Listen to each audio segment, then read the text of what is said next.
I want to talk today to you about the most misunderstood number in society, 666. You hear about it in movies, in the Bible as the mark of the beast. But behind all the fear that people made up around it, there's a deeper truth, a deeper meaning that most people are not aware of. I want to talk about this because the symbol of it is way deeper than what was presented to you, and once you fully understand it, you recognize that rather as some kind of a symbol of evil, it's more of a portal to a greater ascension on your journey. So let's look at it from biological, symbolic, and metaphysical perspective. Because once you understand what it truly represents, something profound happens. You realize it's not about evil, it's about forgetting, and more importantly, about remembering. So let's start with the matter, the stuff you and I are made of. At the center of all physical life is an element called carbon. It's what every plant, animal, and human bodies build on. And there's something very strange that connects us to number 666. The most common form of carbon is carbon-12, which is made of 6 protons, 6 neutrons, and 6 electrons, and that's 666. So you see, no demons, no red horns, just the atomic blueprint of your body. 666 is literally the number of the physical human form. It doesn't stop here because there's so much deeper truth to it. So if we look at this snowflake, or bees, honeycomb, or even crystals, nature favors the hexagon, the geometry of 6. So before we call it evil, let's truly look what it is. 6 is a part of the divine order. It's how the universe builds form. It's how it builds you. So why it became so dark, like the meaning of it became such an evil thing? It's not in the number itself. It's in what we do with it. Like 666 is the number of the body, in the form, the earth-bound self.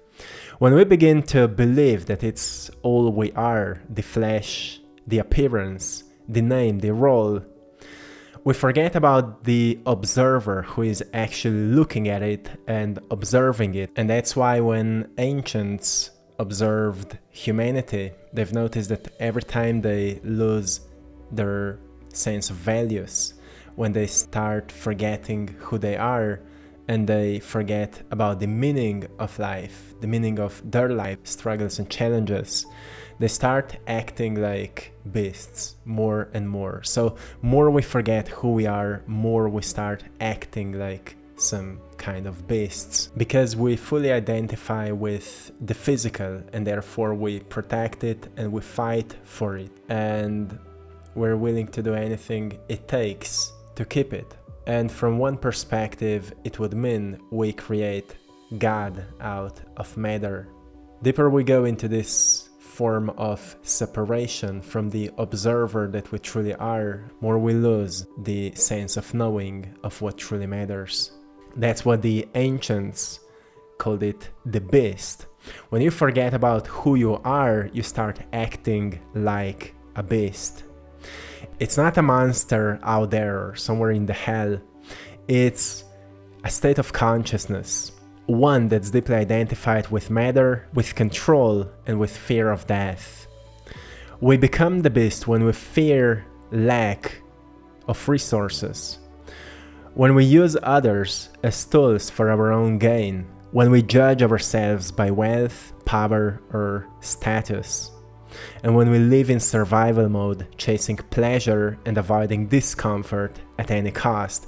And this may sound very familiar to you because you've noticed in your life when you go into this fight or flight and you feel powerless, you start acting more like a beast. You fall out of control. You feel very incoherent, and you have more negative thoughts and negative emotions, and it turns into more chaotic behavior. So it's not really a hell that the Bible talks about. It talks about the state of being. That's just life when you forget you are the source of life. When you see yourself only as a body and not as the life within the body. This is what the number 666 was always meant to warn us about. Not a devil outside, but a disconnect inside. I want to take you even deeper because it's very interesting and it will actually empower you. When a society identifies too much with matter, it starts to lose its soul. It becomes obsessed with production over presence, appearance over authenticity, ownership over relationship, status over service. Our system begins to reflect this. Education becomes competition, work becomes survival, relationships become transactions, even spirituality becomes a product. This is beast mindset on a collective level. People become numbers. The planet becomes a resource to extract form. And we become sick physically, emotionally, and spiritually.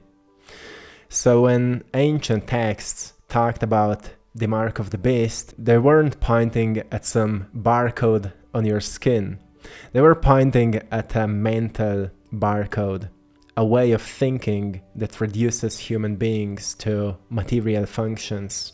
So the good news about this is that the beast isn't the end. It's just a phase on our human evolution. It's a mirror, an invitation to wake up and to look deeper, like look through the form and ask yourself what creates it, which means ask yourself what creates you and how to express that or more of that created you. Because it will take you back to who is observing everything, which is you. And it will take you back to what we call learn to express you, to self-expression, which awakens your creative mind and your creative genius. Because the real message of 666 isn't fear, it's transformation. You're made of matter, yes, but you're also made of meaning. Your body is carbon, but your breath is spirit. And your awareness is something that no molecule can define. The true path isn't to reject anything negative or dark, it's to redeem it. To look deep into what you're afraid of and observe it with a greater knowledge so you can transform the negative energy around it into something constructive and positive. So truly everything you've been avoiding in your life becomes like a doorway that only through it you discover greater power, maybe greater gifts of yours, greater strengths and weaknesses to overcome or heal. So instead of running away from what is painful or annoying or discomfortable, you acknowledge it and you use it as a stepping stone.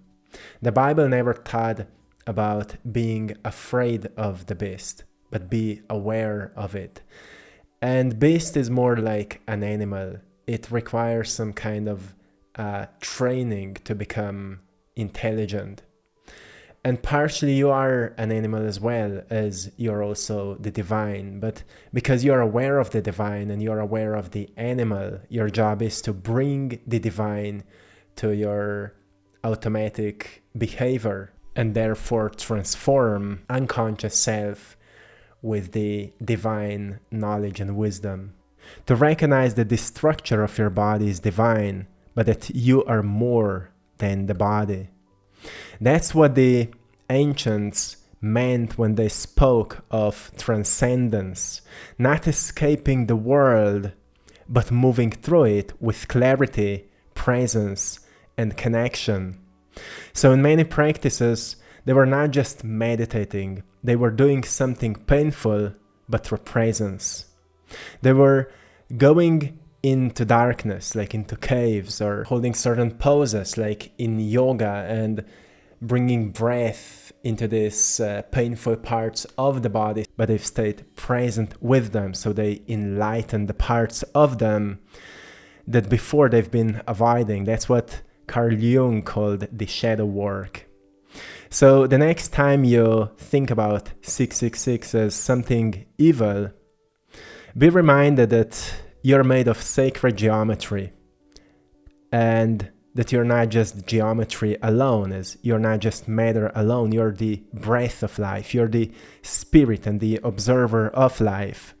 Your life experiencing itself through form, not a beast, but a being that becomes a beast when it loses its origin, itself. And nothing wrong with that. When you become aware of the pattern that took you off that awareness, you can observe it and replace it for something that will keep you in awareness in anything you're doing. It doesn't mean you should avoid something in your life. It just means you should bring presence in anything you're doing in your life, awareness in anything you're doing in your life, to bring the divine back into the flesh. And the beast becomes a bridge from matter to mastery. And that's how you complete this path, so you return back to you. My friends, I hope you found great value in today's message. I'm wishing you all a beautiful remembering, and I hope you've enjoyed in today's painting as well. I'm an artist. I'm sharing these messages to keep you on track, to remind you of what truly matters. And also I paint these symbols that remind us of what to focus on at times when we maybe fall off the track. So if any of my painting resonates with you, you can support this work by buying prints of my art on AttractPassion.com. The link is in the description of this video. Also join our Patreon community for more exclusive content, and see you in the next one. One love.